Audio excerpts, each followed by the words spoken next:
Hi hello welcome to social post and welcome to ఈ Cube. నేను మీ వాసవి ఆచార్య. మీరు AI and machine learning, data science, agentic AI ఇలాంటివన్నీ కెరియర్గా చూస్ చేసుకుందాం అనుకుంటున్నారా?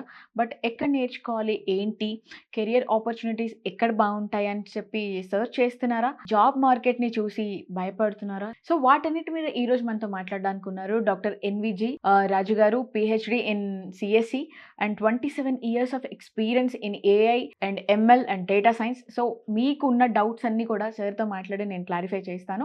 సో వీడియోని ఎక్కడ కూడా మిస్ చేయకుండా చూడండి. సార్, ఇక్కడ మనకి ఇంకొక స్టూడెంట్ అడుగుతున్నారు ఏంటి అంటే, జనరేటివ్ ఏఐ టూల్స్ని డేటా సైన్స్ లేదా ఏఐ ప్రాజెక్ట్స్ ఎలా ఉపయోగించవచ్చు సార్? యాక్చువల్గా ఇప్పుడు మార్కెట్లో చాలా వరకు ఏదైతే మనం పని చేయాలో డేటా ప్రీ ప్రాసెసింగ్ నుంచి, డేటా అనాలిసిస్ నుంచి, డేటా సమ్మరైజేషన్ నుంచి ఏదైనా మెషిన్ లెర్నింగ్ ఏ టాస్క్ అయినా సరే ఇప్పుడు మనం జనరేటివ్ ఏఐ విత్ LLMs తో మనం చేసేయగలుగుతున్నాం.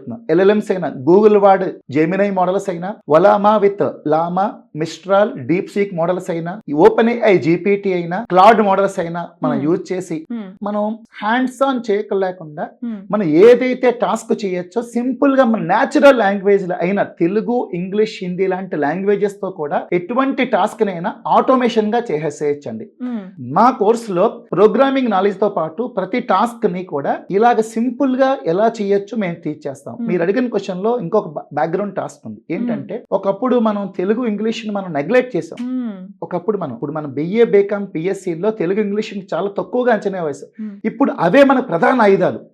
మీరు అడిగిన క్వశ్చన్ లో జనరేటివ్ ఏఐ ఎలా ఉపయోగపడుతుంది అన్నారు. అందులో ప్రాంప్ట్ అనే టాపిక్ ఉందండి. ప్రాంప్ట్ అంటే ఏంటి?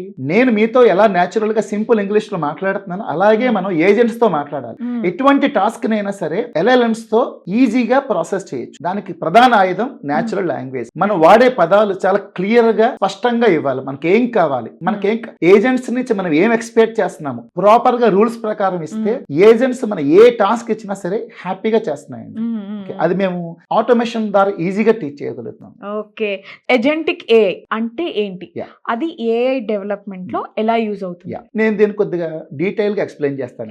నార్మల్ గా మీరు LLM కి ఏమని అడుగుతారు? క్వశ్చన్ ఇస్తారు. ఆ క్వశ్చన్ మాత్రం ఆన్సర్ చేసి వదిలేస్తుంది. దాన్ని మేము రియాక్టివ్ ఇన్ నేచర్ అంటాం. దాన్ని మేము మా మార్కెట్ లో రియాక్టివ్ ఇన్ నేచర్ అంటాం. అది ఏజెంటిక్ ఏఐ అంటే మనం ఏజెంట్స్ ఏం పని అయితే ఇవ్వాలనుకుంటున్నాం ఒక ఇన్స్ట్రక్షన్ ఇస్తాం. నా ఆ ఇన్స్ట్రక్షన్ తీసుకుని ఏజెంట్ దానికి అదే ఏం టాస్క్ చేయాలి, ఎలా చేయాలి, ఏమేం చేయాలి డీటెయిల్ గా ఆలోచించి స్టెప్ బై స్టెప్ మొత్తం పనంతా కూడా ఏజెంటే చేస్తుంది. ఇది ఒక ప్రధానంగా 5 రకాలు. ఇది ఫస్ట్ వన్, ఏజెంట్ కి మనం ఏం కావాలో చెప్పాలి. అది ఏజెంట్ అర్థం చేసుకుని అది ప్రాపర్ గా ప్లానింగ్ చేసుకుంటుంది.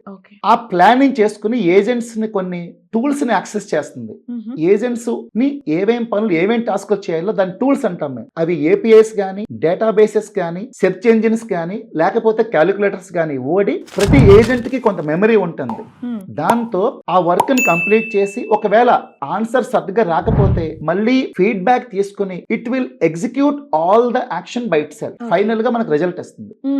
అదే generative AI is a reactive in nature and agentic AI is a proactive in nature. అంటే దాని పనులు దాని అదే చేస్తుంది. So it is an autonomous system and it will implement all the goals by itself. Okay, so ఈ AI లో కూడా domains ఉన్నాయి అంటారా సార్? సో ఉంటే ఏమి ఉన్నాయి? ఈ AI లో వేరియస్ డొమైన్స్ మేము టీచ్ చేసే కోర్సులో ఫస్ట్ మేము మెషిన్ లెర్నింగ్ కోర్ పైథాన్ తో స్టార్ట్ చేస్తాం.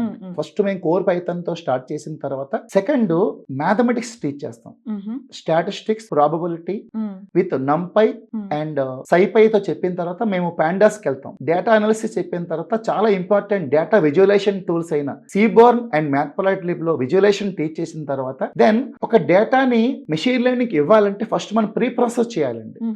ఏదైతే డేటా మనం తీసుకుంటున్నామో Kaggle and USA repositories of APIs, the data raw data అంటారు. ఈ రా డేటాని మనం డైరెక్ట్ గా అనలిటిక్స్ గానీ, మెషిన్ లెర్నింగ్ అల్గారిథమ్స్ గానీ ఇవ్వకూడదు. మనం వేరియస్ ప్రీ ప్రాసెసింగ్ టెక్నిక్స్ ఉన్నాయి. ఫస్ట్ ప్రీ ప్రాసెసింగ్ టెక్నిక్స్ చెప్పిన తర్వాత we will apply machine learning algorithms, అందులో regression algorithms we will use for prediction, classification algorithms for classification, clustering algorithms for clustering, as well as దాంతో recommendation systems ఎలా చేయాలి. Okay. Okay, తర్వాత మేము deep learning, how to work with image data, audio data, video డేటాతో deep learning algorithms implement చేసి, ఆ తర్వాత NLP అనేది చాలా చాలా ఇంపార్టెంట్. ఇప్పుడు అంటే how to work with text data and voice data, various kinds of text based application teach చేస్తాం.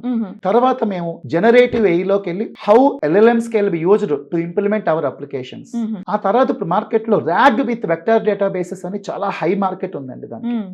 అంటే ఎల్ఎల్ఎంస్ అనేది దాని నాలెడ్జ్ తో కాకుండా మనం ఇచ్చిన డాక్యుమెంట్స్ తో కూడా ఎలా పనిచేస్తుంది చెప్పిన తర్వాత మేము ఏజెంట్స్ ని ఎలా బిల్డప్ చేయాలి విత్ లాంగ్ చైన్ అనే ఒక tool, long graph, crew AI ఇలాంటి ఫ్రేమ్ వర్క్స్ ని యూజ్ చేసి, అది కాకుండా ప్రోటోకాల్స్ అయిన MCP A2A అనే ప్రోటోకాల్స్ తో, ఇవి కాకుండా మీరు అడిగారు కదా ఆటోమేషన్ టూల్స్ తో కూడా టీచ్ చేస్తారా. N8 అనే ఒక టూల్ ఉందండి, దాంతో ఒక్క లైన్ కోడ్ కూడా రాయలేకుండా ఏజెంట్స్ ని, రియల్ టైమ్ ఏజెంట్స్ ని బిల్డప్ చేస్తారు. కోడ్ లేకుండా. ఇవన్నీ the people who are coming from background they will learn programming. The people who are not having programming background వాళ్ళు కూడా ఆటోమేషన్ టూల్స్ ద్వారా కూడా డేటా అనాలిసిస్ అయినా, డేటా మేనేజ్మెంట్ అయినా, ప్లస్ ఏజెంట్స్ అయినా కూడా హ్యాండ్స్ ఆన్ చేయగలుగుతున్నారు మా దగ్గర.